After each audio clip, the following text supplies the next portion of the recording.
नमस्कार दोस्तों, स्वागत है आपका हमारे चैनल ज्ञानी उल्लू पर। दोस्तों, आज हम इंदिरा एकादशी के बारे में बात करेंगे, जो कि अश्विन माह के कृष्ण पक्ष में हर साल पड़ता है। ये एकादशी पितृपक्ष के दौरान आती है, इसलिए इसका महत्व और भी बढ़ जाता है। हिंदू धर्म में इस बात का उल्लेख है कि इस दिन व्रत रखने से पितरों की आत्मा को मोक्ष की प्राप्ति होती है। इस एकादशी पर भगवान विष्णु के स्वरूप शालिग्राम की पूजा की जाती है। आपके जानकारी के लिए बता दें कि इस साल 2022 में इंदिरा एकादशी 21 सितंबर दिन बुधवार को पड़ रहा है। ऐसा माना जाता है कि इस एकादशी का व्रत रखने से व्रत रखने वाले को स्वर्ग की प्राप्ति होती है और व्यक्ति जन्म मरण के बंधन से मुक्त हो जाता है। हिंदू धर्म में एकादशी व्रत का संबंध भगवान विष्णु से है। ऐसा माना जाता है कि इंदिरा एकादशी का व्रत रखने वाले व्यक्ति को मृत्यु के बाद वैकुंठ धाम में स्थान मिलता है। इसके साथ ही पितरों को मुक्ति भी मिल जाती है। पुराणों के अनुसार एकमात्र इंदिरा एकादशी का व्रत रखने से व्यक्ति को सदियों की तपस्या, कन्यादान और अन्य पुण्यों का बराबर फल मिलता है। इसलिए इस व्रत को रखना बेहद खास माना जाता है। इस व्रत के बारे में ये भी कहा जाता है कि इस व्रत को रखने वाले व्यक्ति के पितरों को नर्क लोक से मुक्ति मिलती है और वो मोक्ष प्राप्त कर हमेशा के लिए स्वर्ग लोक की तरफ चले जाते हैं। आइए जानते हैं कि इस साल 2022 में इंदिरा एकादशी का शुभ मुहूर्त और पारण का समय क्या है। हिंदू पंचांग के अनुसार इंदिरा एकादशी की शुरुआत 20 सितंबर 2022 मंगलवार को रात 9:26 पर शुरू होगा और 21 सितंबर बुधवार को रात 11:34 पर समाप्त होगा। उदया तिथि के अनुसार इंदिरा एकादशी का व्रत 21 सितंबर को ही रखा जाएगा।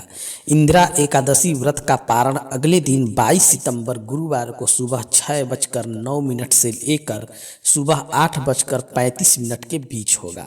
अन्य एकादशी की तरह इस व्रत का धार्मिक कर्म भी दशमी से शुरू हो जाता है। दशमी के दिन घर में पूजा पाठ करें और दोपहर में नदी में तर्पण की विधि करें।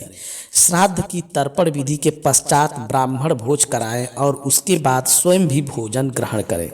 याद रखें, दशमी पर सूर्यास्त के बाद भोजन न करें। एकादशी के दिन प्रातःकाल उठकर व्रत का संकल्प लें और स्नान करें। एकादशी पर श्राद्ध विधि करें एवं ब्राह्मणों को भोजन कराएं। इसके बाद गाय, कौवे और कुत्ते को भी भोजन दें। व्रत के अगले दिन यानी द्वादशी को पूजन के बाद ब्राह्मण को भोजन कराएं और दान दक्षिणा दें। इसके बाद परिवार के साथ मिलकर भोजन करें। दोस्तों, आइए जानते हैं इंदिरा एकादशी व्रत कथा के बारे में। सतयुग के समय महिष्मती नगरी में इंद्रसेन नामक राजा राज्य करते थे। उनके पिता का स्वर्गवास हो चुका था।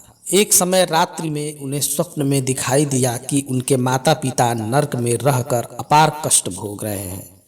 नींद खुलने पर अपने पितरों की दुर्दशा से राजा बहुत चिंतित हुए। उन्होंने सोचा कि किस प्रकार पितरों को यम यातना से मुक्ति दिलाया जाए। इस बात को लेकर उन्होंने विद्वान ब्राह्मणों और मंत्रियों को बुलाकर स्वप्न की बात कही। ब्राह्मणों ने कहा, हे राजन, यदि आप सपत्नीक इंदिरा एकादशी का व्रत करें तो आपके पितरों की मुक्ति हो जाएगी। इस दिन आप भगवान शालिग्राम की पूजा, तुलसी आदि चढ़ाकर ब्राह्मणों को भोजन कराकर दक्षिणा दें और उनका आशीर्वाद लें। इससे आपके माता पिता स्वर्ग चले जाएंगे। राजा ने ब्राह्मणों की बात मानकर सपत्नीक विधि पूर्वक इंदिरा एकादशी का व्रत किया। रात्रि में जब वो सो रहे थे तभी भगवान ने उन्हें दर्शन देकर कहा, राजन, तुम्हारे व्रत के प्रभाव से तुम्हारे पितरों को मोक्ष की प्राप्ति हुई है। इसके बाद से ही इंदिरा एकादशी के व्रत की महत्ता बढ़ गई।